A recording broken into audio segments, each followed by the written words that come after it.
Thinking of getting Malika's Sig, and while the 4-star lineup is awful, I can't think of actual good 4-star weapons. What would be your ideal 4-star lineup, except Fab? Well, my ideal 4-star lineup would just be Fabs, but we can talk about what other weapons are good on, like, to see on 4-star banners. So let's only look at 4-star weapons that can be on banner, right? So Fav, Lion's Roar, Back, Ali Flash, Loot, Zyphos, Doghand, Sturdy Bone, Fav, Lithic Blades, Rain Slasher, The Bell, Sack, Aquamaru, Mahara Aquamarine, Portable Saw, Fruitful Hook, right, Pole Arms, Dragon's Bane, Lithic Spear, Fav Lance, Wavebreaker's Fin, Prospector's Drill, Mountain Bracing Bolt.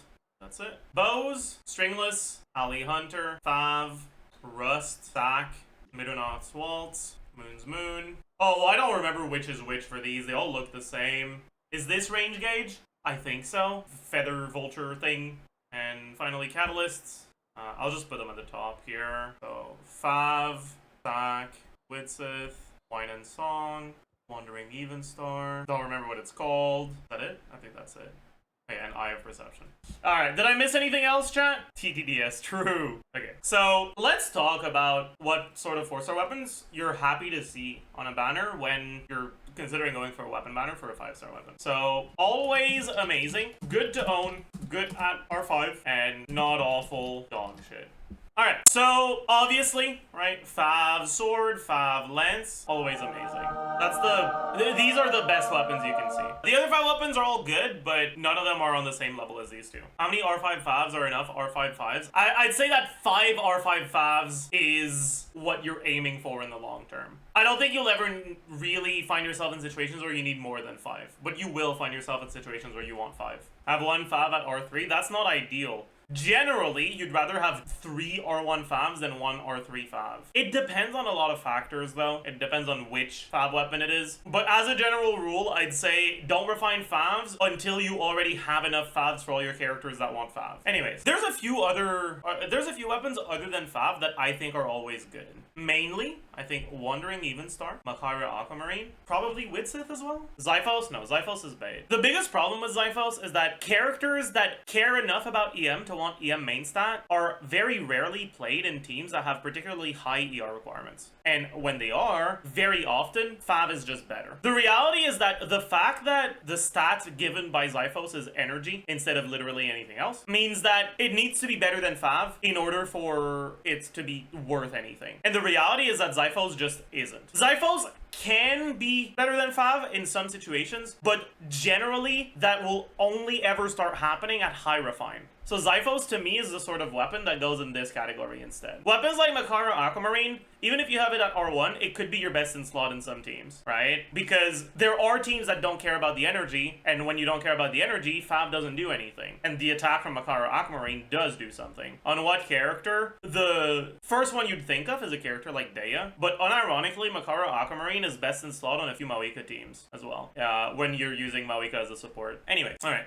There's other weapons that go in always good, right? Fav Codex goes in always good. Sack Frag goes in always good. Sack Frag is arguably the best sack weapon, I would say, because unlike other sack weapons, it does not have an ER substat. It has an EM substat. The reality is that sack weapons are just never really better than Fav weapons for your team's energy or for your character's energy. And so the only situation where a sack weapon could be better than a Fav weapon is if the purpose of the weapon is not energy. So in Sack Frag's case, EM instead of ER as a substat, which is nice. But you can also use weapons like Sack Sword, for example, to make it so that your Pyro MC can have more skill uptime when you're doing Lava Dragon, right? Fav Codex is a lie, nobody uses that. Fav Codex suffers from TTDS existing, right? The fact that TTDS exists makes it so that a lot of the characters that would by default like Fav weapons would prefer sacrificing even more of their stats and giving TTDS to your carry. But on the other hand, there are teams where you don't care about the attack buff, and in those teams, and there are more Catalyst characters that want Fav or that want a support weapon in general than say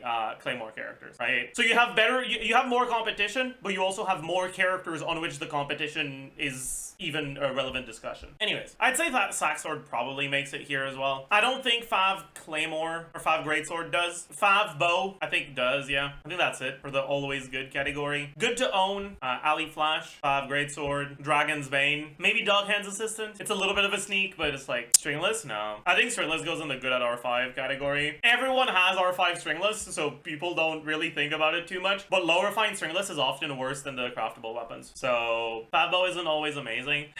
There's just not enough bow characters that want Fav.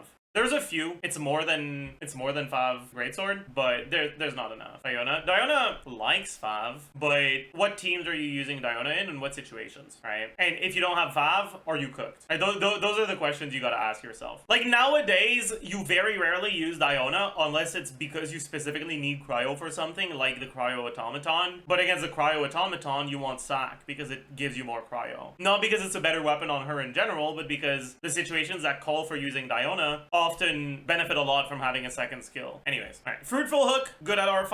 I guess Wavebreaker's Fin, good at R5. Prospector's Drill, good at R5. Mountain Bracing Bolt, good at R5. Ali Flash, good at R5. I thought Sagbo is good to own as well. Oops, I forgot. Whatever this is called, good at R5. I think that's it. Then for Not Awful, Rain Slasher, Sag Greatsword, Aquamaru, Portable Saw, Lithic Spear, Moon's Moon, Range Gauge, Vulture Feather Thingy, and then dog shit the rest.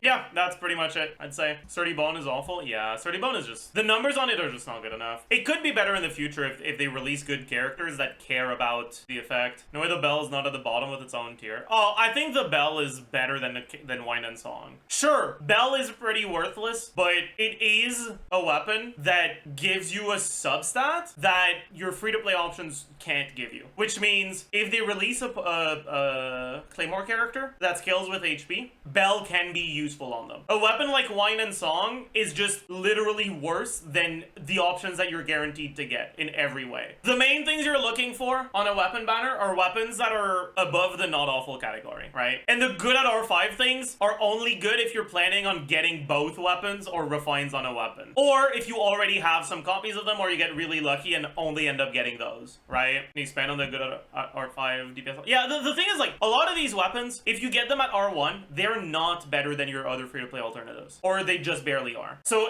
they don't really improve your account if you end up getting them, but they refine well. So with a lot of refines, they actually do become noticeably better than your free-to-play options. I have that Natlan Catalyst at R5, and I think it's useless. What, this one? Wave Riding Whirl. There you go. This is 88% HP and 61.3% ER. It gives you more ER than the flat energy you get from Proto Amber, and it gives you twice the amount of HP from Proto Amber. This is a significant upgrade over your free-to-play options on Neuvillette. Does Neuvillette need this much ER? Even if he doesn't, this is still more HP than Proto Amber. Even if you don't care about the ER at all, you get more HP from the passive than you get from Proto Amber. Neuvillette with 3 Hydro. This counts the character that wears it if you use it on a Hydro character. Neuvillette plus Farina is enough to max this out. This is not for every other Hydro Elemental type. This is for every Hydro Elemental type. Wouldn't you rather build damage percent on Neuvillette? And what free-to-play weapon gives you a lot of damage percent on Neuvillette? The Amber has party healing. It's not a lot though. It doesn't beat 40% more HP with Sith. Ooh, amazing. Wait, chat, am I an idiot?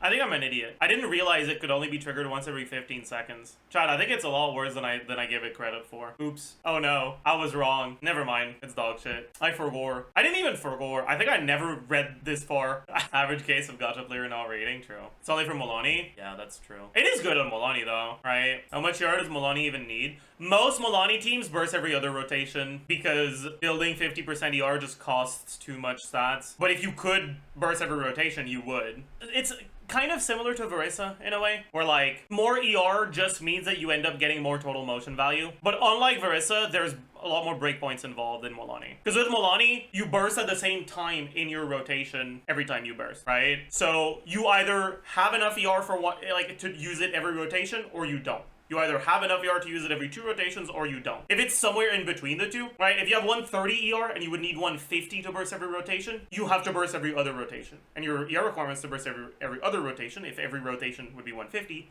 are 75. So the 30% ER you get are completely worthless. But if you have enough ER guaranteed from a weapon that also is giving you enough stats to be worth using even without the ER, then the ER becomes good, right? You can also compare it to Yanfei, right? Yanfei is another character that kind of bursts every other rotation. It's not worth building enough ER to burst every rotation. Isn't this weapon just 5 seconds downtime? No. Well, it depends on the character. Initially, I didn't realize there was a cooldown, but with the cooldown, if you do on Neuvillette, right, you skill, You go to Farina, you do your full setup, back to Neuvillette, you charge attack, you skill again, your thing is on cooldown so you don't get the buff, and now your remaining 3 charge attacks in your rotation do not have this buff at all. So it just doesn't do anything. So it's cooked. But it is still good on Molani, so I think I'll put it here instead. Can you burst on Neuvillette instead of skill to circumvent that? No. The reason why you open your rotation with a Neuvillette skill is because it makes it so your next skill comes off cooldown early enough that you can use it again, right? Your Neuvillette rotations are gated by your animation times and your skill cooldown. They're not gated by burst cooldown. So using burst earlier doesn't give you any advantages, but using skill earlier does. And the problem with not opening with Neuvillette skill and then using Neuvillette skill at the start of your rotation, I'll show you. I'm just gonna skip the setup entirely because we can pretend that we're doing the setup and then we swap to Neuvillette and we open with our rotation.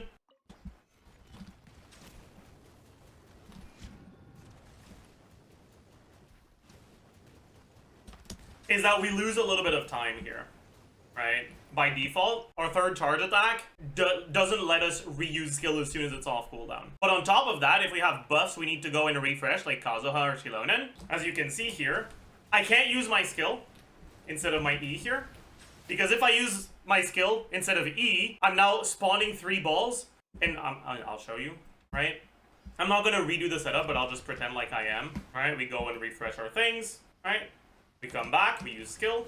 I guess I was fine here. Did I just get lucky and only pick up the right balls? Your balls can expire if you skill, and then you'll end up with like 1 or 2 balls instead of 3, and you're cooked. Basically, there's ways to work around it, but generally it's worse. I will say, if you are playing in teams that don't need to go refresh buffs, it's a bit less bad. I hope my energy isn't too cooked. Anyways, you'll still only have your buff for the first like 3 charge attacks though, but oh well. Deuce on the loose! Yeah. Deuce on the loose! Who's on the loose?